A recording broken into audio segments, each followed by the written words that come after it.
Assalamualaikum warahmatullahi wabarakatuh. Saya Februardi Maulana Putra, NIM 180104018. Saya dari kelas 6A, Program Studi Pendidikan Bahasa dan Sastra Indonesia, Fakultas Keguruan dan Ilmu Pendidikan, Universitas Muhammadiyah Purwokerto. Pada kesempatan kali ini, saya akan mempresentasikan atau membacakan hasil analisis saya yang saya buat menjadi artikel. Artikel ini berjudul Tindak Tutur Direktif dalam Iklan Layanan Masyarakat Pembelajaran di Era COVID-19 di SMK Negeri 2 Ponorogo.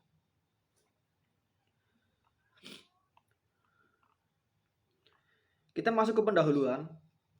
Iklan layanan masyarakat adalah iklan yang menyajikan pesan-pesan sosial yang bertujuan untuk membangkitkan kepedulian masyarakat terhadap sejumlah masalah-masalah yang harus mereka hadapi, yakni kondisi yang bisa mengancam keselarasan dan kehidupan manusia. Iklan layanan masyarakat banyak sekali yang beredar, terutama mengenai kesehatan, pendidikan, ekonomi, dan masih banyak lagi. Hal itu tentunya bertujuan untuk memberikan edukasi kepada masyarakat. Diharapkan dengan adanya iklan tersebut, masyarakat menjadi tahu tentang pentingnya atau bahayanya suatu hal. Pada era new normal, akibat adanya virus corona atau COVID-19, banyak pihak, baik dari pemerintah maupun non-pemerintah, membuat iklan layanan masyarakat.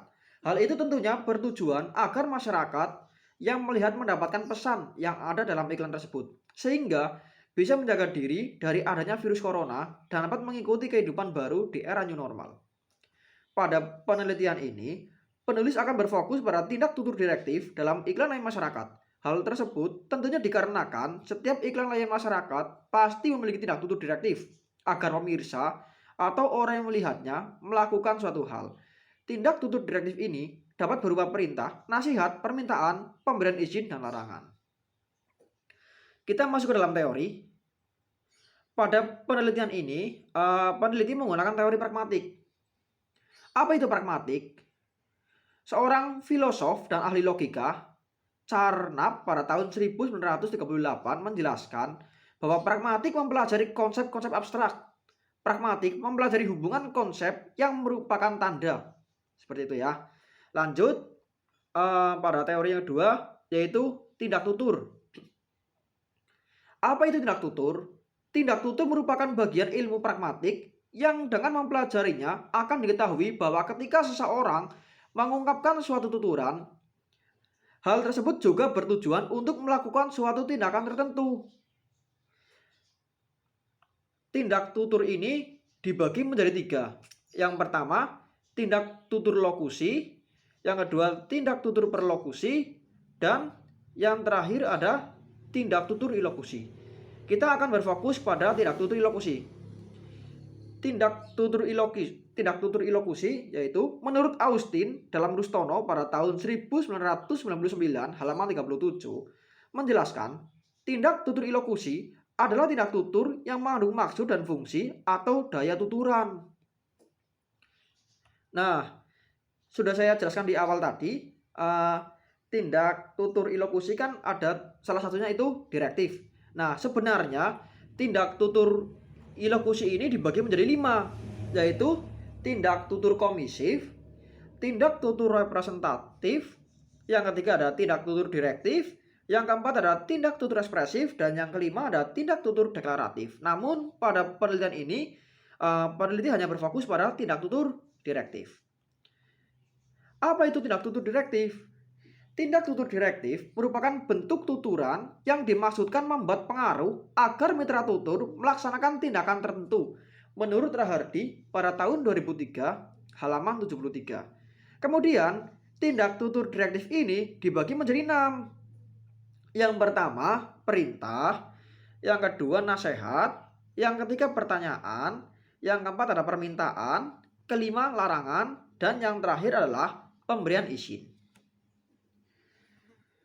Metode yang penulis gunakan pada penelitian ini yaitu yang pertama, teknik pengumpulan data. Teknik pengumpulan data yang penulis gunakan yaitu simak dan catat. Kemudian untuk teknik analisis data, penulis menggunakan teknik atau metode padan pragmatik. Metode padan pragmatik adalah metode padan yang alat penentunya adalah mitra tutur. Seperti itu ya. Kita langsung saja masuk ke pembahasan dan hasil analisis. Dalam penelitian tindak tutur direktif pada iklan layanan masyarakat, pembelajaran di era COVID-19 di SMK Negeri 2 Ponorogo, peneliti menemukan bentuk tindak tutur berupa perintah, permintaan, pemberian izin, dan larangan. Jadi hanya 4 yang penulis temukan. Yaitu, yang pertama kita masuk ke dalam perintah. Tindak tutur direktif bentuk perintah, penutur berucap dengan ujaran agar mitra tutur melakukan suatu hal yang dikehendaki penutur. Hal tersebut dapat kita lihat pada tuturan berikut. Yang pertama, anak sekolah wajib menjalani protokol kesehatan sebelum dan selama menjalani kegiatan di sekolah. Pada tuturan di atas, maksudnya pada tuturan tersebut, penutur mewajibkan seluruh anak sekolah untuk mematuhi protokol kesehatan. Dalam video yang peneliti analisis, terlihat anak sekolah jenjang SMA sedang berangkat ke sekolah. Ada yang berjalan kaki, naik sepeda, ada juga yang naik motor. Semua anak tersebut mengenakan masker. Jadi anak tersebut menuruti perintah dari penutur. Yang kedua, wajib mengenakan masker. Pada tuturan tersebut, penutur mewajibkan semua anak sekolah untuk mengenakan masker. Dalam video yang peneliti analisis, terlihat rombongan anak SMA berjalan kaki ke sekolah. Semua anak tersebut mengenakan masker. Seperti itu ya. Jadi semua anak itu menuruti apa yang dituturkan. Kemudian yang ketiga, sebelum memasuki lingkungan sekolah, siswa juga harus mencuci tangan menggunakan air mengalir dan sabun atau hand sanitizer yang sudah disediakan oleh pihak sekolah. Pada tuturan tersebut, penutur mengharuskan semua anak sekolah untuk mencuci tangan menggunakan air yang mengalir dan sabun atau hand sanitizer sebelum memasuki lingkungan sekolah. Dalam video, terlihat anak sekolah mencuci tangan menggunakan sabun dan air mengalir di depan kelas. Kemudian dilanjutkan menggunakan hand sanitizer di dalam kelas. Selanjutnya, setiap orang harus saling menjaga jarak untuk menghindari terjadinya penularan virus dari orang ke orang yang lain atau dari satu orang ke orang lain. Pada tuturan di atas, penutur mengharuskan semua anak sekolah untuk saling menjaga jarak. Dalam video, terlihat anak-anak duduk dengan bangku yang diberi jarak, baik di kelas maupun di lab komputer. Jadi, ketika di lingkungan sekolah itu, anak-anak diwajibkan untuk menjaga jarak, entah itu di kelas, saat pembelajaran berlangsung, atau di lab komputer, atau dimanapun. Kemudian, tindak tutur direktif yang kedua adalah permintaan. Mari kita lihat data berikut. Di tengah pandemi virus corona seperti ini, sebaiknya kamu membawa bekal makanan sendiri dari rumah untuk memastikan kebersihannya. Pada tuturan di atas, penutur meminta anak sekolah untuk membawa makanan sendiri dari rumah. Dalam video, terlihat 4 anak sekolah duduk di meja bundar sedang menyiapkan makanan yang mereka bawa dari rumah. Kemudian mereka pun makan bersama. Selanjutnya, sebagai gantinya, anak cukup mengucap salam dan mengatupkan kedua tangan di depan dada sebagai tanda hormat pada guru. Pada tuturan di atas, penutur meminta kepada anak sekolah agar mengganti jabat tangan dengan cara mengucap salam dan mengatupkan kedua tangannya di depan dada sebagai tanda hormat pada guru. Dalam video, terlihat anak-anak sekolah memasuki gerbang dengan mengatupkan kedua tangannya sambil menghadap kepada guru. Selanjutnya, usahakan juga untuk membawa peralatan ibadah sendiri guna menghindari pinjam-meminjam di tempat umum. Pada tuturan di atas, penutur meminta anak sekolah untuk membawa peralatan ibadah sendiri. Dalam video, terlihat anak-anak sekolah memasuki musola dengan membawa alat ibadah masing-masing. Selanjutnya, mereka mengerjakan sholat dengan alat ibadah yang mereka bawa sendiri. Kemudian masuk ke tindak tutur yang ketiga, yaitu pemberian izin. Lihat data berikut ini. Atau dengarkan saja ya saya ucapkan. Suhu badan normal adalah berkisar pada angka 36 sampai dengan 30 derajat Celcius. Pada tuturan di atas, penutur menjelaskan bahwa suhu tubuh normal berkisar 36 sampai 30 derajat Celcius. Dalam video, Terlihat anak yang bersuhu tubuh normal diperbolehkan memasuki lingkungan sekolah. Selanjutnya yang terakhir adalah larangan tidak berjabat tangan.